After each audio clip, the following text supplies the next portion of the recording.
Hello, everybody. Welcome to my channel. Today we have to talk about a serious issue coming out of Missouri.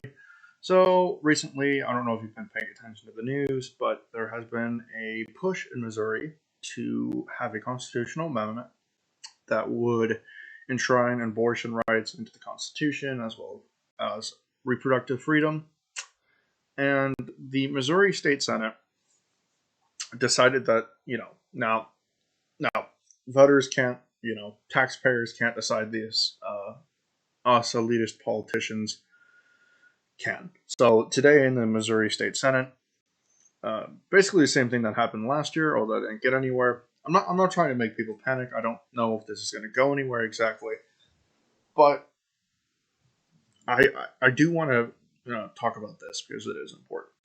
So today in the Missouri State Senate, they passed a resolution that would make it harder to amend the state constitution, obviously trying to thwart the abortion amendment, even though they're like, oh no, it's to protect our state from special interest groups and all this other stuff. Even though the funny thing is that the special interest groups actually are conservative pro-life groups that are like spending money to defeat progressive legislation in states, and almost all the out-of-state money comes from them, which is hilarious, but whatever.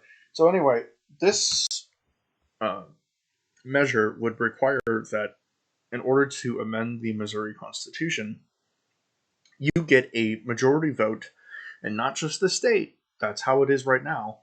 You have to get a majority vote in the state, but as well as 5 out of the 8 Missourian congressional districts. So first off, this is stupid because you basically could never get anything passed. Nobody would ever agree on anything. You could have literally 23% of the population reject 70. What would it be? Math time. Oh god. It'd be 78% of the. It'd be 78, 77, somewhere in there. Percent of the people be rejected by 23%. Stupid way to do things. That's not even how we would. That's not even how you amend the federal constitution. You need about 75% of states to amend the U.S. Constitution, and this would require more than the the like thing to amend the nation's constitution. It's stupid. So besides that, obviously this is just something that happened. We don't know if the Missouri House is going to pass it. As well, there was the Democrats filibustered this bill for 21 hours because they didn't like the what they called ballot candy. Basically, it was a phrase in there that referred to a complete lie that illegal immigrants could vote, basically trying to get Republicans to turn out in support of this. So it would pass, basically throwing bones to Republican voters to be completely brain dead and ignore the actual ballot thing and say, oh, look, the illegals are here. Oh, even though the Missouri Constitution bans illegal immigrants from voting and has since 1920. Luckily, Democrats filibustered that, got that thrown out.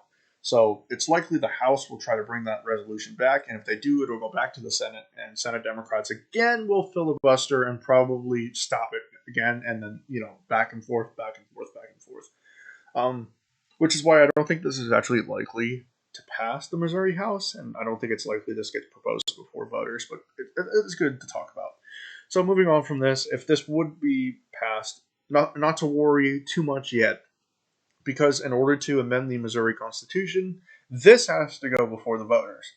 So we've seen this throughout the last year or so of conservative states passing progressive legislation. We can go to August 2023, issue 1 in Ohio. We can see here that in the state of Ohio, voters passed or stopped the same thing, kind of. The Ohio version of voter suppression and voter blocking and blocking ballot measures was just a 60% threshold. So they didn't say, oh, you need this majority in this congressional district. They just said you need 60% to pass instead of 50.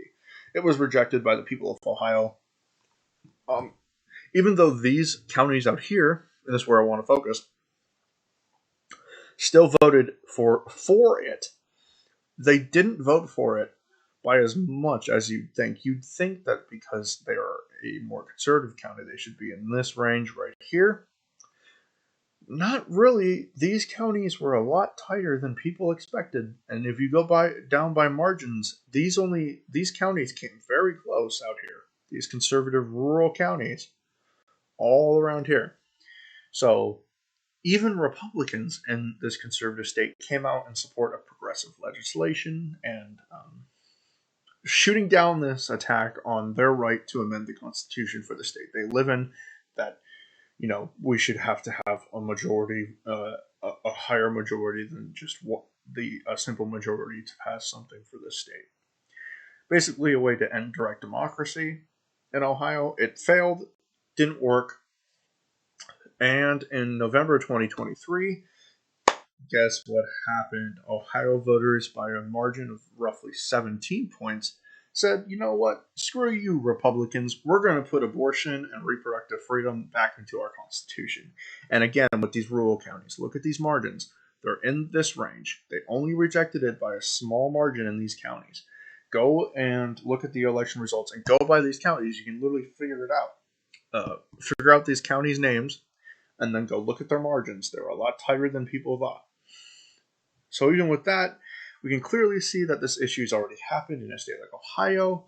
Now let's look at Ohio. What's been going on in Ohio and Missouri for the last few years?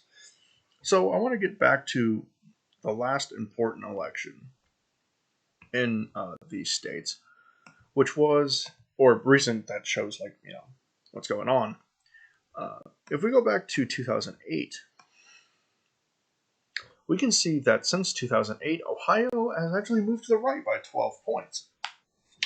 Yet it is still willing to get out, reject GOP nonsense, and voter suppression. It's still willing to vote for voter or progressive abortion legislation. We can see here that Missouri actually has shifted to the right by 15 points. So roughly about 3-point difference between Ohio and Missouri. Interesting, right? Now let's go up to South Dakota. South Dakota has shifted to the right by 17 points. So South Dakota is another interesting case because actually in 2000 and where is it? In 2008, Obama actually almost took the state of Missouri. Can you believe that?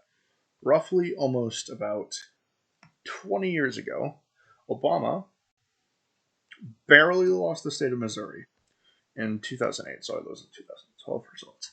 He only lost by about a margin of 0.12 to 0.12 or 0.13. So this state came very close to voting for Barack Obama. And since then, it's moved further to the right.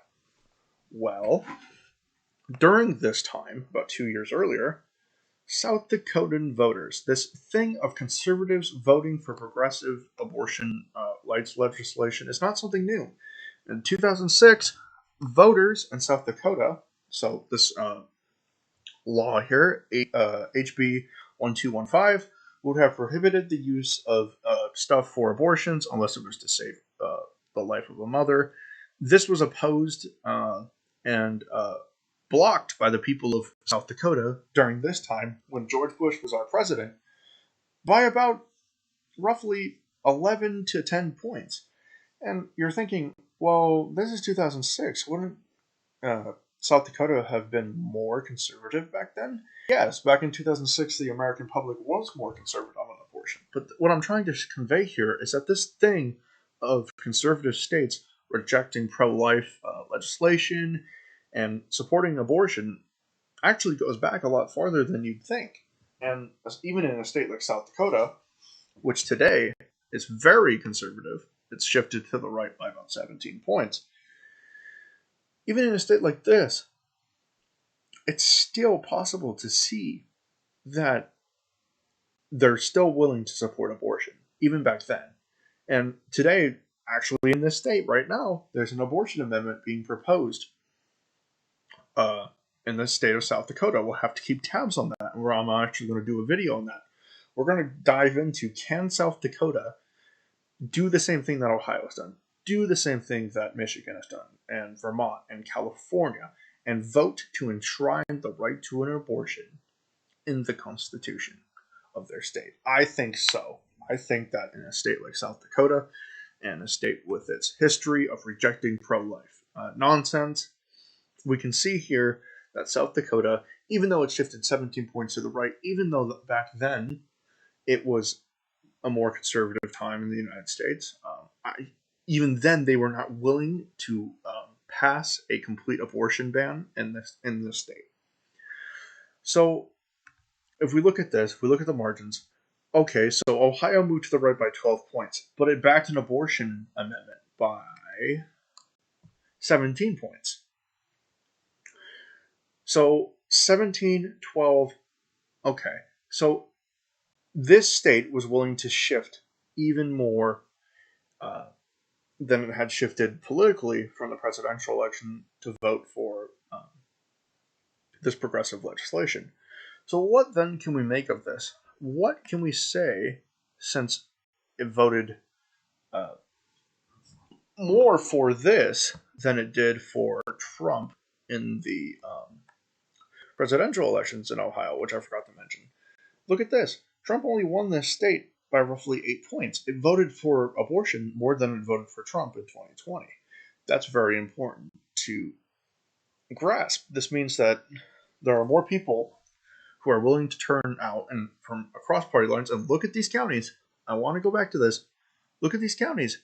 There's no lean margin here. There's no lean margin in these counties like there is on the abortion issue. These counties are solidly decided. So this means that there are Republicans who do support abortion and progressive legislation and do support things like direct democracy. So in these counties, and looking at Ohio, it was willing to go 4 to 5 points more to protect abortion and to reject Republican nonsense. So what about a state like Missouri? Well, if we take everything into account, I expect that if Missouri Republicans do pass this effort to subvert direct democracy, and whether they can get it onto the August early election ballot or the November ballot, either way, I see this being shot down by the people of Missouri.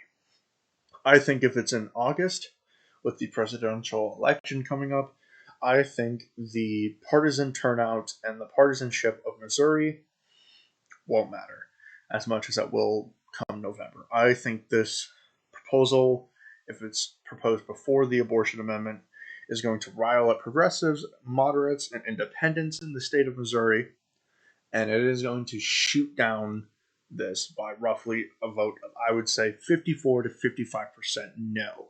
We're not going to let you amend our Constitution. We're going to keep the power to the people on this issue. And I expect that the abortion amendment in the state of Missouri will pass by roughly the same margin. I think that if voters can get this citizen-led amendment and all the signatures ready before May 14th, the filing deadline that they would need for this November ballot question to go before the people of Missouri, I think that this will pass by roughly 54 to 55% of the vote, even in a conservative state like Missouri, which we've shown before. Conservative states are willing to come over and vote for progressive legislation on things like abortion and even things like marijuana and Medicaid expansion, which Missouri has seen in the past. Recently, it has voted also to protect or to expand Medicaid and to pass marijuana legalization. So I expect the same trend to continue here. I do expect Missouri to pass the abortion amendment and reject this Republican attempt at subverting direct democracy by the margin I listed. Now, the thing about this is that even if this does go on the November ballot, it is possible in a case that the voters support the abortion amendment and support the constitutional amendment change. So what would happen? Well, the abortion amendment would be adopted, and then this would be adopted. So what would that mean? Republicans would screw themselves out of ever being able to remove this, because then 23% of the population could hold down 77% of the population. So then this entire point, making it harder to amend the Constitution, would then make it hard to get rid of the pro-abortion amendment that they put forward to the voters, and that was passed. So they might double whammy themselves if they actually pass this, because it is possible that the people in Missouri pass that and then go, hey, wait a second, if we pass this amendment they're putting forward to make it harder to amend the Constitution, that means it would make it harder for them to overturn abortion. And then they could also vote for that. Do I think that's likely? No, I think this gets shot down. I don't even think this is going to make it out of the legislature in Missouri. It didn't last year. It didn't the year before. It's been a contentious issue in this state for a long time, and not a lot has happened on it because the House and Senate can't agree, and GOP infighting is making this action look even less possible. So that's really what I wanted to get conveyed in this video. I hope you enjoyed the video. If you are from Missouri, get out, register to vote. Be vigilant. Pay attention to your local media. Don't. The national news right now doesn't matter. The local news state matters. You got to be ready to reject this, turn out, vote against it, and vote to get your freedom back. Vote to get that reproductive freedom back. Especially if you're a woman. Especially if you're a supporter of direct democracy. Especially even if you're a center right leaning independent dude. Like, do you really want politicians to determine what is in your constitution rather than, or not even just politicians, but 23% of your state to oppress the other 77%? Come on, man.